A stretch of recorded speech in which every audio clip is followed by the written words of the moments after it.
things were really doing well. We had a lot of renters, we had a lot of buyers. We were buying and selling properties. We had about 27, 28 properties at that time. And then the recession happened. Assets namin at that time, na down lahat was 17 million US dollars. That was what we lost.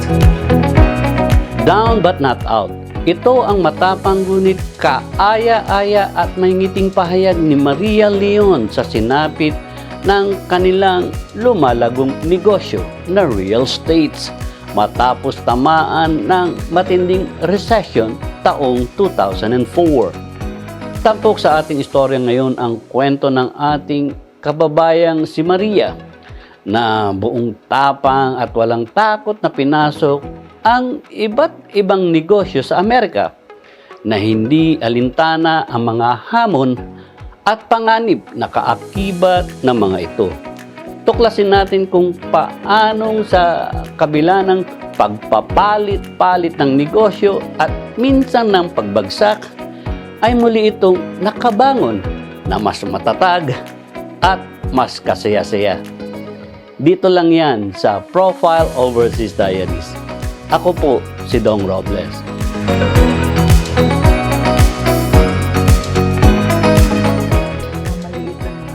Habang naghahanda si Maria sa pagharap sa kamera para sa panayam, hindi maikakaila na kakakakitaan ito ng banayan na pagkilos at tiwala sa sarili na tila baga sanay at bihasa ito kung paano dadalhin ang sarili maging sa mga pambihirang sitwasyon. Bagay na hindi ikapagtataka sapagkat isa pala itong beauty queen noong siya ay nasa Cebu pa. Hello everyone, my name is Maria Lyons and I am 65 years old. I am from Cebu City, Philippines. Yay! So a little bit about a background about myself. When I was in the Philippines, of course, growing up in Cebu, I had a great family life. My family, my mom and dad, my dad was in the military, my mom was a businesswoman, and she taught us values, and my father taught us a lot of leadership and discipline.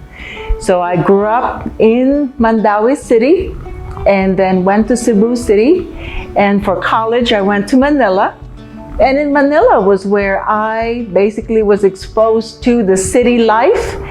I was in the beauty pageant in Cebu, and one of them was Cebu Tourism. So I was the first Miss Cebu Tourism back then. Sa pagkapanalo bilang Miss Cebu Tourism, nagbukas kaagad kay Maria kahit sa murang edad pa lamang ang maraming oportunidad na kaakibat sa pagkakakamit ng titulo nito sa nasabing beauty pageant. My job basically was to be a spokesperson for the tourism industry in the Philippines, Cebu mainly. So I even had to study up real quickly on the history of the Philippines. So part of what I did was I had to meet all of the officials, the dignitaries, the celebrities that came to the country and gave them a little bit of info about the country and what we are all about. So I traveled a lot. It was so wonderful. I ate so many wonderful food prepared by exquisite chefs, went to so many different resorts, traveled by plane, helicopter, train, cars, trucks, you name it, the boats, the ships, the cruises that we had. So that was part of what I had to do as Miss Cebu Tourism. And I enjoyed every bit of it. And because of that kind of exposure, I grew up fast. Itinuloy ni Maria ang hilig sa turismo at hospitality industry sa kanyang pag-aaral at nagtapos ng kursong Hotel and Restaurant Management sa St. Joseph College, Quezon City. At taglay ang mayamang karanasan sa pinili nitong karir, ay nagpasya ito na tumungo ng Amerika para mas palawakin pa ang kaalaman at karanasan. At dito na rin nakapag-asawa. So when I knew that that was what I wanted to do, I said, I've got to go to America. I've got to see what it's like to live in America, and perhaps maybe it's where I'm going to have the opportunity to live my dream. And sure enough, that was when I met my husband, and I met him here in the US, and what a joy it has been.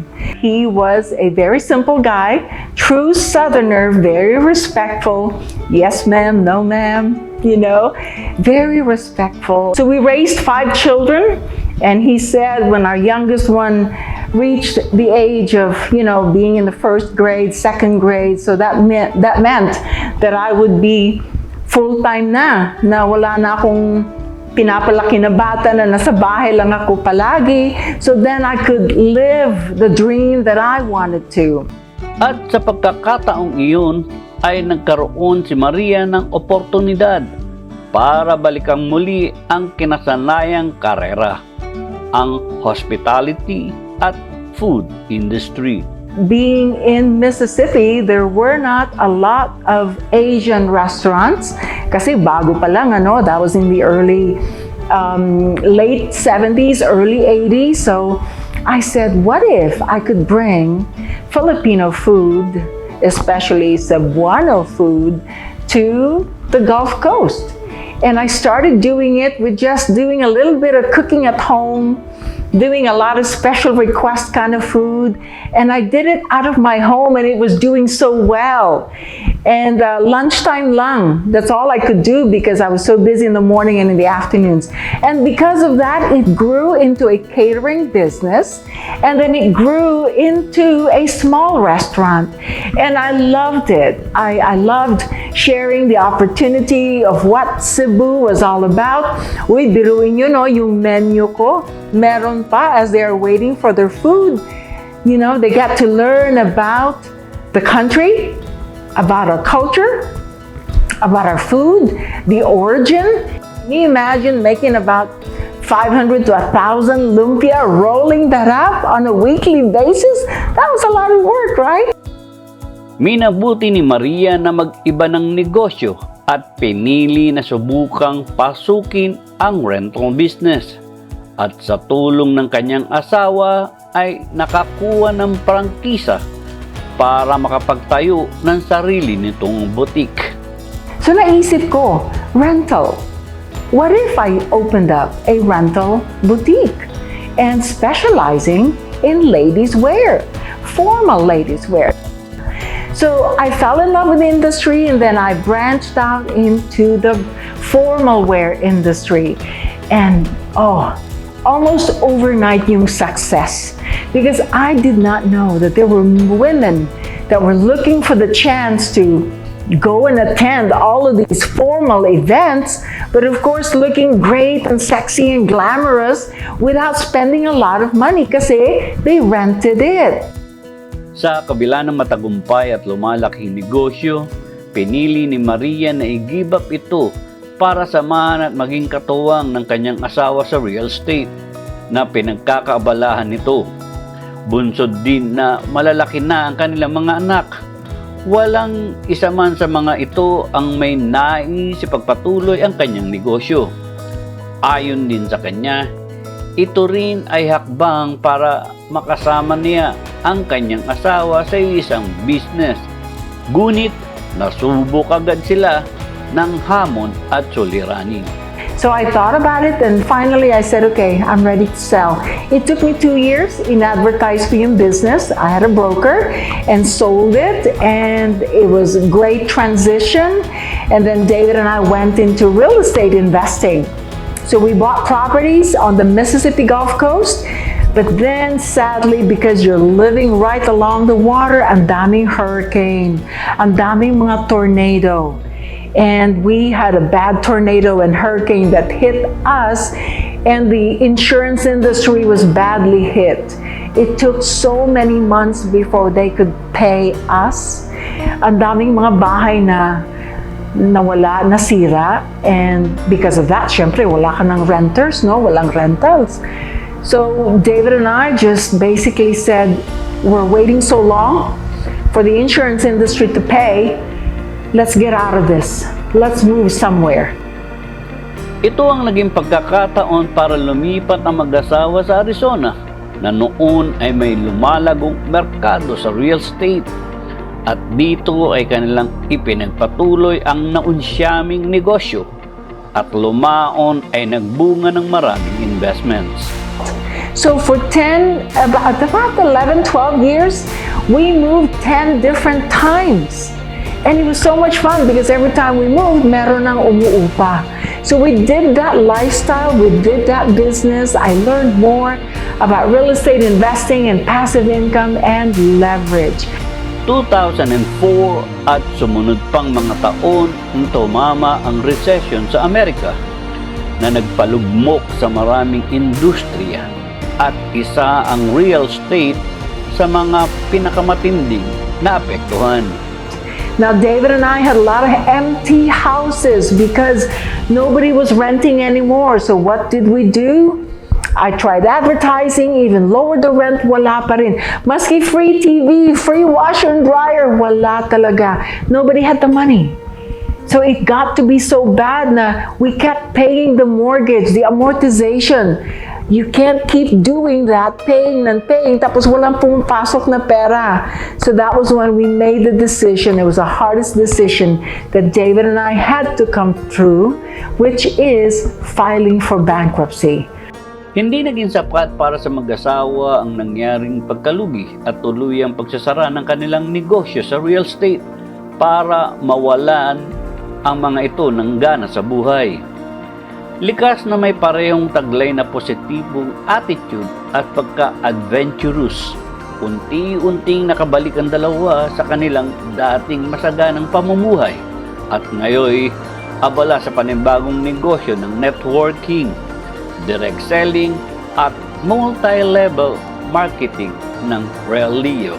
Now let's backtrack a little bit. About 3 or 4 years before the bankruptcy, David had a lot of health issue. Arthritis, allergies, ang daming mga sakit ng katawan niya. Ayaw niya naman ng traditional medicine, so naghanap kami ng alternative. Ang dami naming na-try mga alternative products here and there. Then, we were introduced to Relive by a stranger. David took the products, and in 3 weeks' time, he was feeling so much better. He was able to get up, no discomfort in his body. He was able to do some things, and he says, "What is this stuff? I'm feeling so much better." Bunga ng sariling testimonya sa pamilya at sa mga kaibigan ukol sa magandang epekto ng paggamit ng mga produkto ng Relive at sa mga income na hatid ng mga referrals at direct selling, ginawang full-time na ito ni Maria.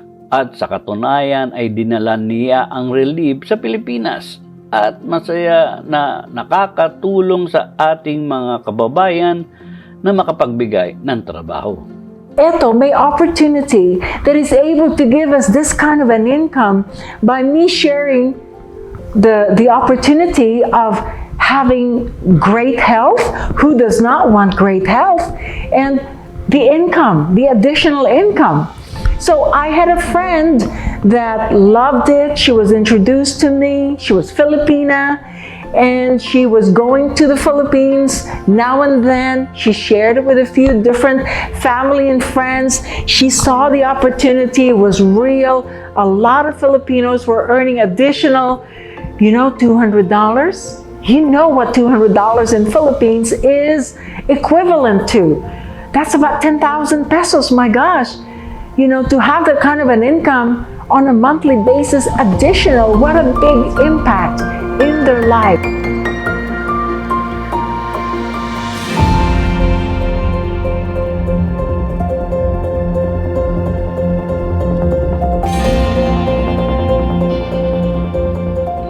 Tibay ng loob, determinasyon, tiwala sa kakayanan at pagtutulungan ng pamilya.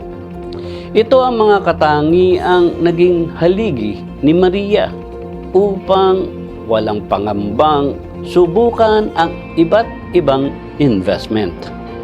mga katangian na siya ring naghatid sa kanya para magtagumpay sa kabila ng panganib at krisis sa pagnenegosyo na kinaharap nito. Sa ngayon, masaya si Maria sa kanyang mga naging adventure at tunay sa kanyang pagiging beauty queen. Hinarap niya ang lahat ng mga ito ng may charm, poise at grace. Naway muling nakapulutan ng aral at inspirasyon ang kwento na ibinahagi namin sa inyo ngayon.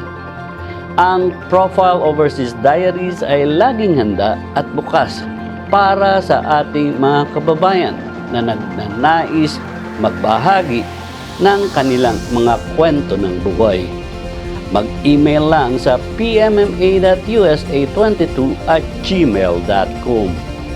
At upang mapanood ang lahat ng aming mga episodes, bisitahin lang ang aming YouTube channel. I-type lang ang Profile Overseas Diaries. Makisuyo na rin na i-like, mag-subscribe at pindutin ang aming notification button para kung may mga bago kaming istorya, una kang makakaalam. You can also visit our website. Basta't isulat lamang sa search engine ang pmma.usa.mozillasite.com kung saan mababasa naman ninyo ang iba pa naming istorya. We also have our Facebook page. Muli, maraming salamat. Ako po si Dong Robles.